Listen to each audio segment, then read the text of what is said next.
Alright everybody, I thought I would show a little bit more of the capabilities of the mostly printed CNC, the MPCNC that I built.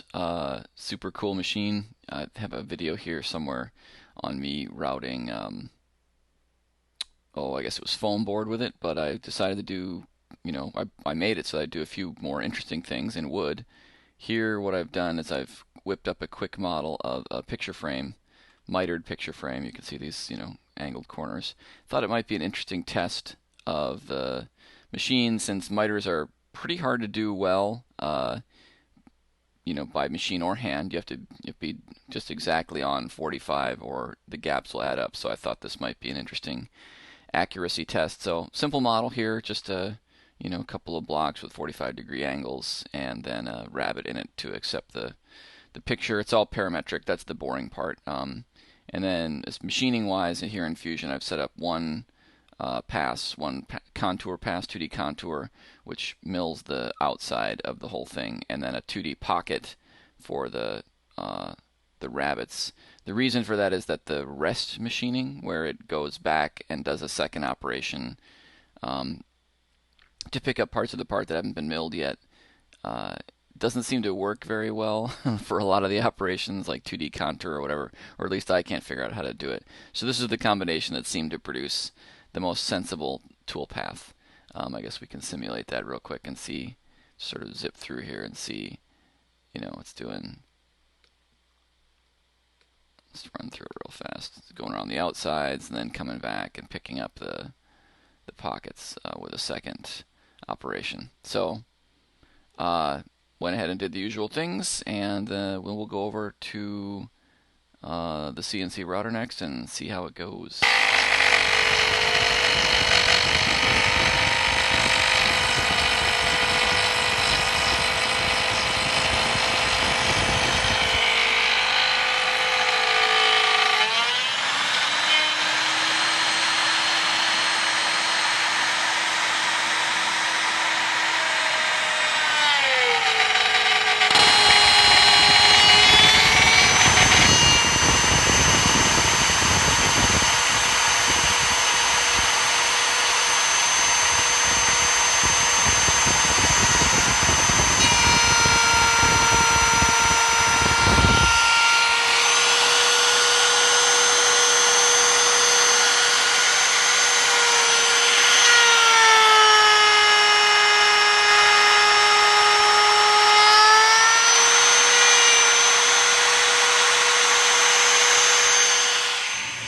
Alright, well that did not really go quite as well as I would have liked. Overall not bad.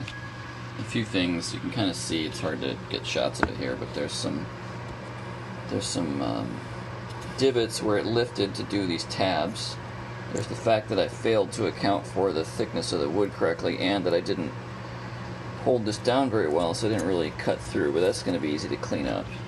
The other thing was that as it was doing, so it does the outline and then it does these pockets for the the frame inset, the rabbet, right?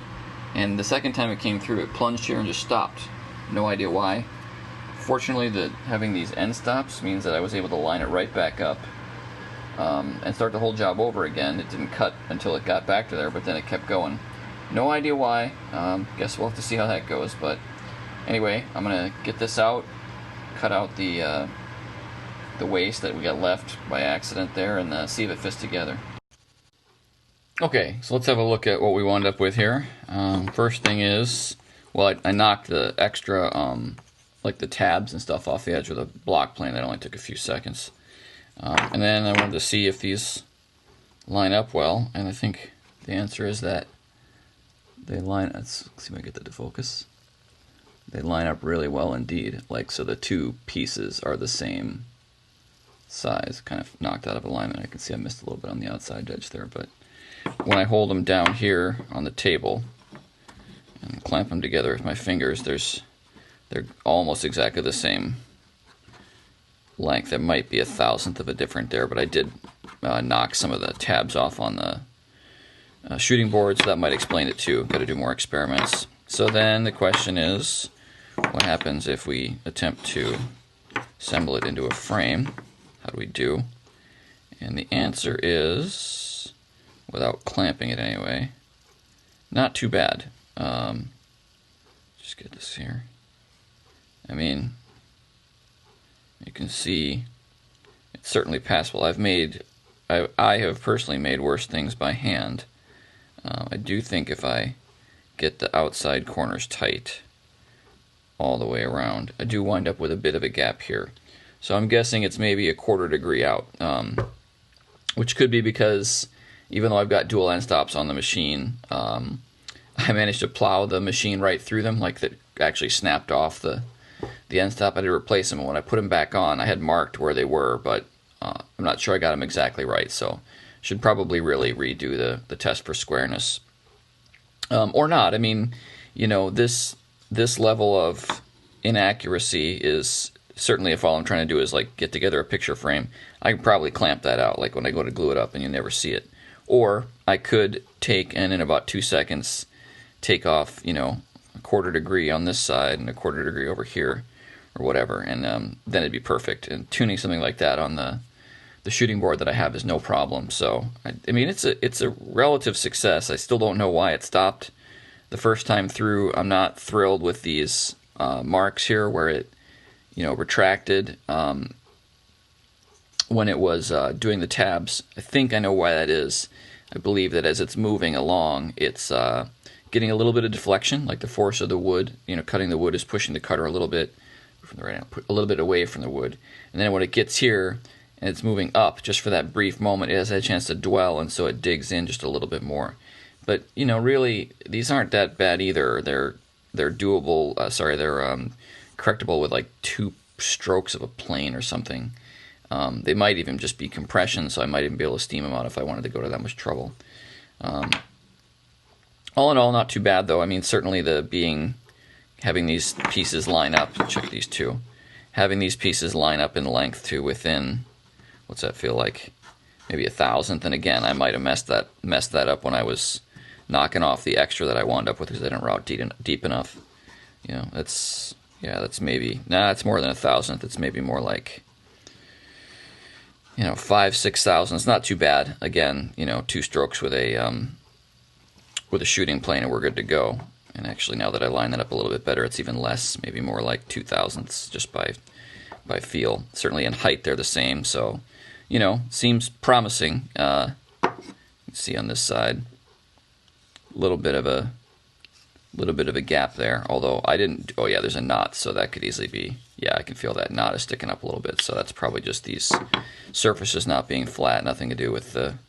And that actually makes sense since these surfaces weren't touched by the router. But let's just check and see if that knot is actually what did it. Yeah, so that's pretty good. You know, just sort of visually looks pretty square. I know that my z-axis is off a little bit, but when you hold them like this, you can see that they're lining up okay. I'll do this. These are the 2 short sides, so I guess, well, they should all line up. They should all be exactly 45, but whatever. When you do this, you don't see that it's like wandering off much anyway, top to bottom. And again, I did have to hit these with a plane because I had that extra junk at the bottom that really shouldn't have been there. In the future, I'll make fewer tabs, so there'll be less to shave away that way. Plus, it'll result in fewer of these imperfections. But yeah, pretty happy with it. Still more to do. I will say the MPCNC is absolutely exceeding my expectations of a machine that's essentially a fraction the price of like a quote unquote real machine. It's doing great. At the end of this, I'll actually post a picture of a sign I did. I work at a company called Adzerk, and I routed a sign, which, you know, that type of thing is a lot less demanding. Like miters are super demanding. Like these need to be exactly 45 and perfectly perpendicular, and you know the same size and all that. So miter is actually a pretty tough one. Sign working, obviously less of a big deal, and for that it worked great. I'll put a picture at the end of the sign that I made for our company get together with our logo on it. I think it came out pretty good. There is a frame around that one, by the way, and I did not do that on the CNC. I hadn't progressed to the point where I was ready to do that, but so that I just did by hand. But the rest, the routing of the letters, I did with the CNC, and it really worked really well. And if you're curious what the infill there is, I just took and poured epoxy that I had tinted with just white acrylic paint into the holes that I routed, so that it has that look, that filled look. Anyway, so far so good. I'm gonna definitely attempt to make. This was just a really small, prototype essentially. The resulting picture is, the resulting picture frame is kind of undersized, has this big ugly knot, but it was just some scrap wood I had sitting around. I wanted to see how it would do.